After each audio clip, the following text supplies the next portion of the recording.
Olá pessoal, me chamo Viviane Maia, sou casada com o Rodrigo há 15 anos e nós somos o primeiro casal do Esperando no Senhor. E assim, um privilégio enorme fazer parte disso, um privilégio maior ainda saber que Deus me escolheu para começar tudo isso. Então vamos lá, voltar alguns anos atrás para poder estar contando o que aconteceu. Em 2009 eu me casei e logo que eu casei eu já queria ter filho. Então assim, 5, 6 meses depois de casada eu já queria engravidar. E eu não sabia que eu ia ter alguma dificuldade, fomos ali tentando e ao passar do tempo a gente foi vendo que não estava conseguindo e fomos buscar ajuda, médica para poder ver o que estava acontecendo. E aí eu descobri que eu não ovulava. É uma coisa que eu sabia assim já bem desde adolescente. Talvez tivesse um problema para engravidar, mas assim, enquanto a gente é adolescente, a gente é nova, eu não era nem casada, isso nunca ficou na minha mente. Procurando ajuda médica, descobri que eu não poderia. O médico que estava me acompanhando, ele começou a fazer tratamentos comigo. Eu lembro que eu passava progesterona no braço, na coxa, para poder estimular também a ovulação e nada acontecia. E os anos foram se passando e eu não conseguia engravidar. E aí aquilo me deixava muito frustrada, porque eu sempre amei criança, sempre amei, desde que eu me converti, eu adorava trabalhar no Ministério Infantil. Sempre quando vi uma família com os filhos, eu ficava imaginando a vez que seria a minha família, sabe? Quando eu teria ali nos meus braços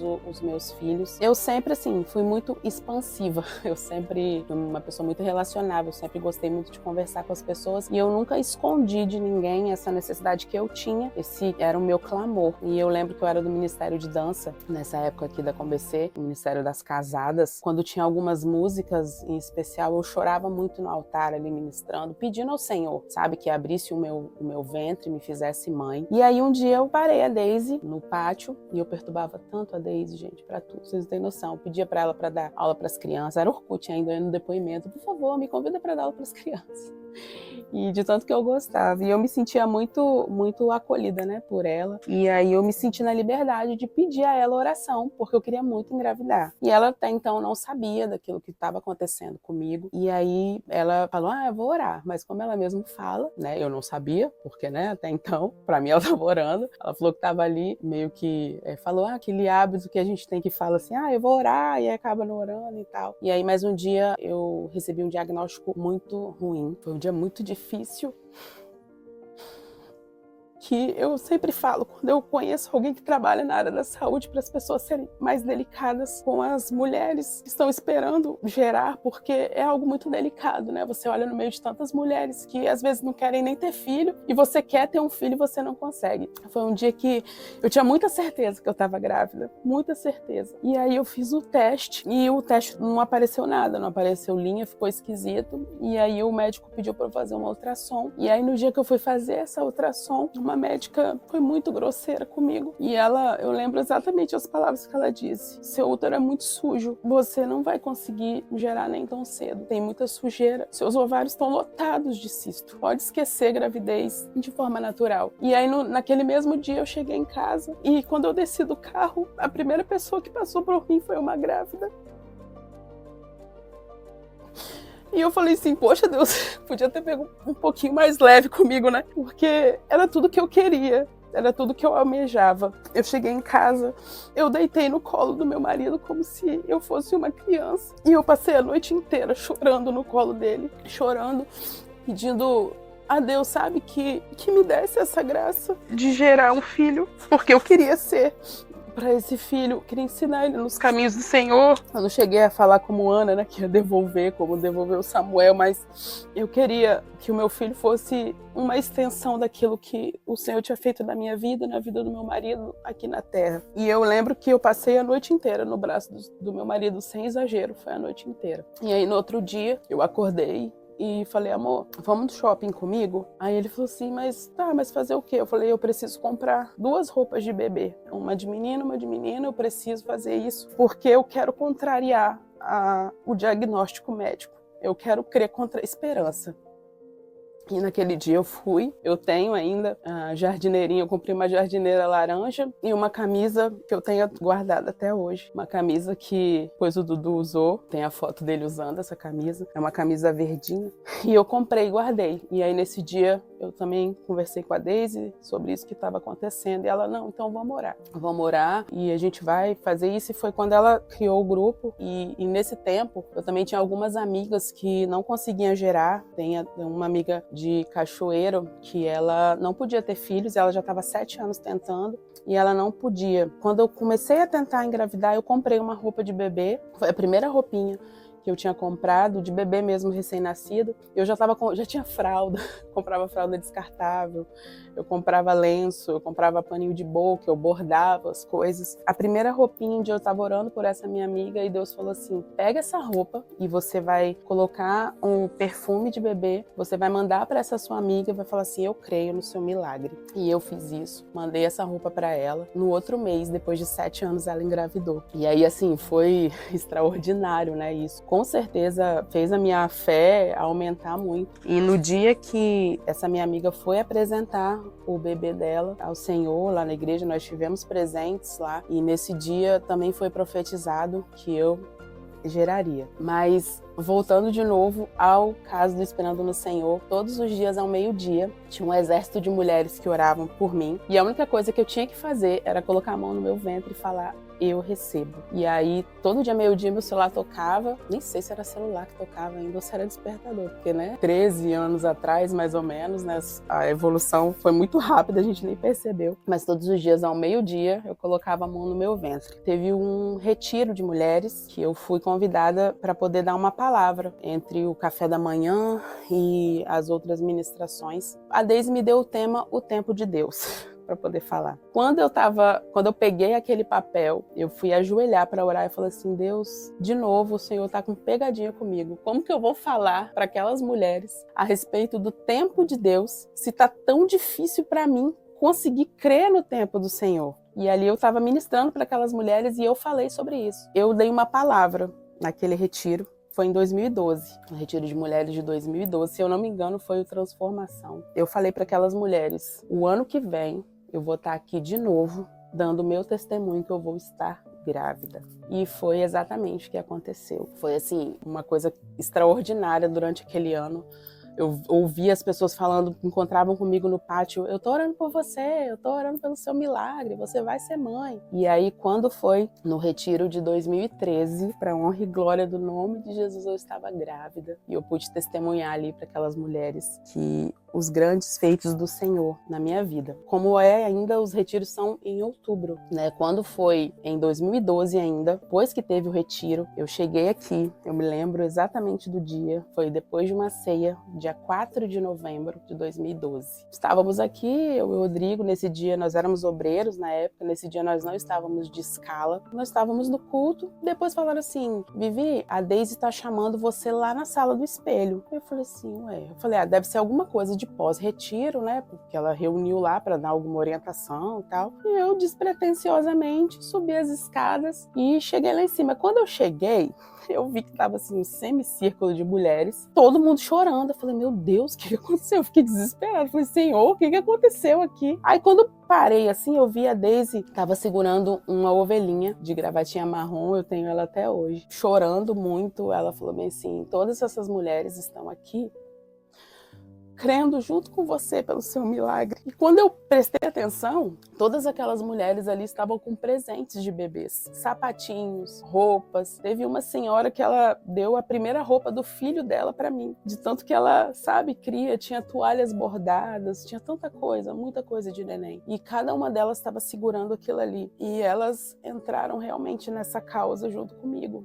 E eu falava assim que quando eu engravidasse o meu filho seria domínio público da igreja, que todos teriam acesso a ele. Eu não poderia restringir jamais, porque todo mundo, na vida do Eduardo, todas essas mulheres têm uma participação, assim, fundamental na vida dele, na existência dele. Foi um chororô, foi algo, assim, extraordinário. E aí, nesse meio tempo, a Deise ali ministrando, falando comigo, mandaram chamar o meu marido. E aí, quando o Rodrigo chegou, na hora que ele abriu a porta, a atmosfera espiritual era tão grande que ele nem precisou entender direito o que estava acontecendo. ele já começou a chorar e nós fomos ali inundados, sabe? Pela graça de Deus, pela unção de Deus, pelo amor da igreja por nós, pela nossa família, pela nossa causa. E eu estava até conversando mais cedo e falando que nós temos às vezes o hábito de achar que as pessoas, elas precisam ter algo para poder oferecer, para poder encontrar o favor das outras pessoas. Com a gente foi algo tão extraordinário, porque não éramos diferentes de ninguém, sabe? Nós não tínhamos nenhum cargo de destaque, nós nunca pregamos aqui na igreja, nós nunca ministramos. Eu era da dança, a gente era obreiro, mas a gente nunca teve um cargo, nós não éramos líderes de nada, nós nunca tivemos um cargo que chamasse a atenção e o Senhor nos viu, escolheu a mim, a ele, a minha casa, para poder viver isso, né? Viver essa demonstração, esse cuidado, esse zelo das pessoas. São pessoas que eu sou eternamente grata, são pessoas que eu levo comigo no coração, que eu tenho guardado as cartas, os presentes, as fotos, eu guardo assim porque o dia que, sabe, quando o nosso potinho de fé tá baixo, quando a nossa esperança tá baixa, quando a nossa expectativa tá baixa, a gente sabe que a gente não tá andando sozinho. Deus sempre levanta pessoas para poder guerrear as nossas guerras junto com a gente. Sou grata de verdade por essa igreja, por ela ter abraçado esse nosso clamor, né? Esse nosso desespero. E aí a gente foi inundado por esse amor, por esse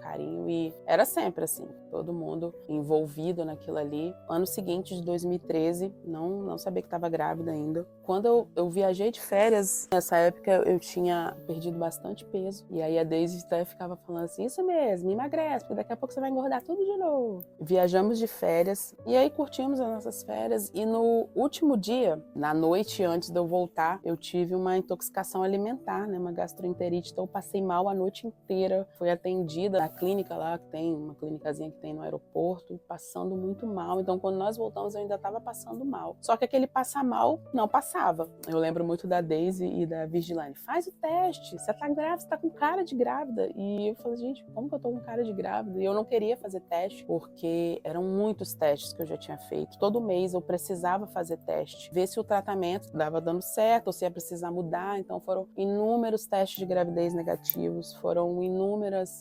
endovaginais que, né, não tinha nada, e o ovário lotado de cistos e o útero comprometido, nada acontecia, né, não tinha vida ali. E aí voltamos de viagem, e aí eu falei, vou fazer um exame de sangue, então, para ver, mas assim, completamente desacreditada, sabe? Eu não tinha a mesma expectativa. Eu já estava assim, vivendo um outro momento na minha mente de que realmente Deus não era naquele tempo que Deus ia fazer. Eu lembro também nesse mesmo ano, no Dia das Mães, 2013, o Ministério de Dança antes era separado, né, as solteiras com as casadas, eu era do Ministério das Casadas. Nós fizemos um ato profético no culto do Dia das Mães, ainda não era Esperando no Senhor, né, o nome, mas nós fizemos um ato profético a respeito de quem quisesse engravidar. Eu dancei com duas roupas. Tem uma foto assim, eu dancei com as duas roupinhas, e eu dancei com a roupa de menina, gritei assim, foi o grito da minha alma naquela ministração, que eu cria que o Senhor enviaria, né, os meus filhos. Então assim, foi outra coisa que ficou muito marcada, sabe? Esse dia eu dançando com aquelas roupinhas de bebê, eu lembro que para fazer as roupas ficarem durinhas, eu fiz até um corpinho assim de papelão para as roupas ficarem, porque era assim, era um desespero. Eu acredito que se você está assistindo isso, esperando mesmo em ser mãe, você entende exatamente o que eu estou dizendo. É um desespero, porque para todas as coisas praticamente nessa vida, a gente tem como persuadir, né? A gente consegue pagar, a gente consegue arrumar influência, a gente consegue arrumar alguém que possa nos ajudar, mas Deus é o dono da vida. Ainda que o método seja o que o dinheiro possa pagar, Deus é o dono da vida. E se ele não abrir a madre, se ele não decidir abrir a madre, não existe nada que possa fazer. Então, assim, quem está esperando mesmo em Deus sabe o desespero de alma. Não há nada que a gente possa fazer. A gente faz tudo que está ao nosso alcance, tudo que a medicina nos proporciona, mas é Ele que é o dono da vida. É Ele que faz, né? É Ele que tem todo o poder. E aí, depois dessa ministração, eu entreguei. Eu resolvi me acalmar e deixar mesmo Deus fazer. Fui cuidar da minha saúde. Como eu falei, a gente voltou de férias, continuei passando mal, e por insistência delas, eu fiz o exame. Fiz o exame de manhã, de sangue e depois do almoço eu fui pra casa dormir, porque eu tava assim, já desacreditada. Aí quando eu tava bem dormindo, meu marido me acordou, balançando a cabeça assim, uma cara muito engraçada, balançando a cabeça. Eu tipo, demorei pra entender ele. Você tá grávida? Como assim? Você tá me contando que eu tô grávida? Ele viu o resultado do exame que eu estava grávida. E foi assim, gente, olha, foi extraordinário, porque eu fiquei na dúvida. Gente, mas será que eu tinha que fazer um exame endovaginal para saber se estava grávida mesmo, né? Porque vai que foi um exame errado e aí eu vou contar para todo mundo, aí todo mundo vai ficar cheio de expectativa e não é e tal. Aí ele, amor, quem começou a boa obra é fiel, então vamos contar para todo mundo. Eu já tinha roupa de bebê, eu já tinha sapato de bebê, fralda eu tinha que dar, porque depois eu descobri que fralda vencia, eu nem sabia. Então eu ficava dando fralda e comprando nova, dando fralda e comprando nova. E aí eu já tinha mandado fazer algumas lembranças personalizadas para minha mãe, para minha sogra, para Daisy, para que quando chegasse o positivo já tivesse ali. Eu estava até contando também que não tinha WhatsApp, na época eu estava começando, mas meu celular não tinha, então era mensagem de texto que a gente mandava falando, eu tô grávida, não conta para ninguém, porque a gente quer ir contando para as pessoas aos poucos. E eu lembro assim que antes até de eu mandar essas mensagens de texto, a gente entregou, né, para minha mãe, para os meus sogros, e a gente correu no shopping, que a gente precisava comprar um presente para Daisy, e fomos na casa dela. E quando a gente chegou na casa dela, quando abriu a porta, ela já olhou para minha cara assim, já chorando, porque o que essa pessoa tá fazendo aqui na minha casa? E a gente foi, levou presentes para ela e agradecemos. E toda oportunidade, todas as vezes que eu sou convidada para em qualquer lugar ministrar sobre mulheres, que eu tenho oportunidade de orar por ventres, eu oro e eu falo sobre a vida da Daisy, que assim, eu vou morrer devendo amor para ela. Ela me abraçou como mãe, sabe? Ela me abraçou como uma pessoa que, como eu disse, eu não tinha influência, eu não tinha nada. Minha família, sabe, igual o Gideão, quem é a minha casa, Senhor? Para que o Senhor se importe com a gente. E é esse mesmo sentimento que nós tínhamos, sabe? Por que o Senhor nos escolheu para começar essa grande obra, essa obra extraordinária? E eu devo amor a ela. E nós fomos ali, eu lembro da Luísa. A Luísa era pequena e a Luísa pulava, ela gritava, ela ficou assim, estarrecida de alegria, sabe, junto com a gente. E depois fomos na casa de alguns outros amigos para contar. E aí, gente, começou a saga da empolgação, porque eu antes, né, eu andava com um pingente de um menininho e de uma menininha, né, porque eu falava assim, ai, Deus vai mandar gêmeos, e todo mundo, não, vai ser gêmeos, Deus vai mandar tudo de vez. Tempo real no Facebook. Hoje, gente, olha, eu tô indo fazer a ultrassom. Aí todo mundo, ai, vai ser gêmeos. Às vezes o Face vai lembrando, aí eu leio os comentários, volta aquela alegria toda de novo. Não, fala, é 1 ou 2, é 1 ou 2. Depois também, para descobrir o sexo, todo mundo, ai, é hoje que vai saber o sexo. Às vezes as pessoas nem me incluíam na postagem, postava na rede social delas.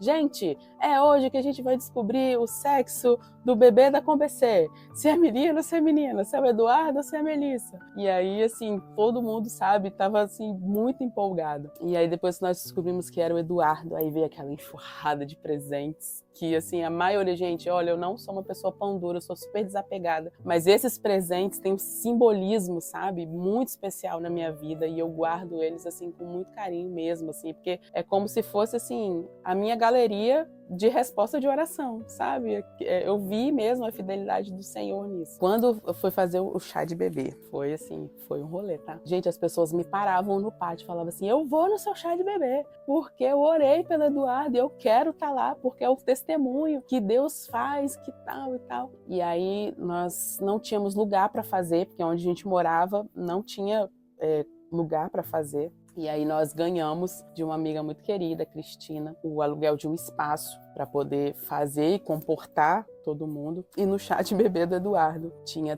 382 pessoas. 382 pessoas. E ali foi assim, as fotos só choro. Você vê a cara de todo mundo com a cara inchada. A ministração de dança que a gente chorou. E eu fiz uma homenagem pro meu marido. E a Daisy ministrou, pedindo às mulheres para falarem coisas para mim. Assim, foi realmente assim extraordinário. Teve uma coisa em especial que foi feito, que aquelas mulheres, elas receberam um papel e elas escreveram nesse papel aquilo que elas desejavam para a vida do meu filho. E tem uma foto assim, sabe, com profeta, adorador. Nossa, foi assim, algo ímpar, sabe? Foi assim, surreal. E aí a minha gravidez foi uma gravidez muito maravilhosa, não teve nenhuma intercorrência. Eu ministrei no altar grávida, sabe, aquele barrigão de 8 meses, e eu dancei assim, enquanto eu pude eu dancei, porque eu dancei tantas vezes no altar com dor no coração, e eu queria também dançar em gratidão a Deus, então eu dancei o quanto eu pude dançar. Chegou o dia do Eduardo nascer, foi uma cesárea agendada.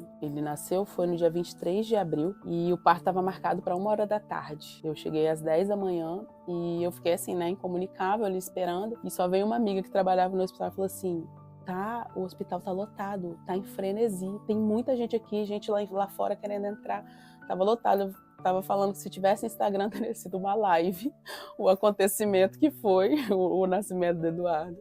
E eu tenho uma foto assim do vidro que não dava nem para ver, a minha mãe e minha sogra esmagadas assim, e lotado de gente atrás do vidro, assim, todo mundo tava assim agraciado, sabe?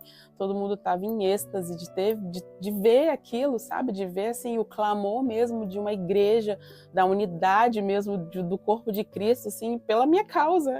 Toda vez que eu penso nisso, eu falo: Senhor, quem eu sou? O que eu tinha para oferecer para as pessoas me abraçarem desse jeito, né? Tinha tantas, como ainda tem tantas. O Senhor olhou para mim, e aí o Dudu nasceu, e eu falava que o Dudu era realmente, assim, domínio público dessa igreja. Nós apresentamos ele aqui, e foi, assim, tremendo. Ele nasceu em abril, e eu não apresentei ele em maio, eu apresentei ele no outro mês, mas em maio, no Dia das Mães, no ano anterior, que eu dancei com as roupinhas, no outro ano teve uma ministração aqui de dança, aquela música Dai-me Filhos, e houve muito clamor. As meninas me representaram, tinha o meu nome assim no ventre, que Deus tinha ouvido o meu clamor, e teve uma hora que desceu assim uma foto do tamanho da parede, assim, do altar todo, do Dudu chorando. Meu Deus! É extraordinário, sabe? É extraordinário. Isso me faz, assim, pensar, será que eu tenho também carregado, assim, sabe, a dor das pessoas? Será que eu tenho orado, pago o preço, sabe, pela sua vida? A gente deve realmente favor a Deus, favor às pessoas. A gente não consegue andar sozinho. Deus não nos chamou para carreira solo. E não só nos momentos de adversidade, em tudo na nossa vida, a gente não nasceu para andar sozinho. E aí o Dudu nasceu, minha casa lotou de gente para visitar ele, o hospital lotou de gente para visitar ele. Ia fazendo os mesversários dele, na minha casa tinha um grupo Atos. Os 6 meses foi feito no berçário com as crianças. A gente decorou tudo, foi feito aqui. Aqui ele deu os primeiros passinhos dele, aqui ele usou a roupinha que eu dancei. Aqui ele foi abençoado por tantas pessoas, e até hoje, né, as pessoas olham para ele e vê como ele está enorme, e vê o grande favor do Senhor, né, sobre nós, sobre a nossa casa.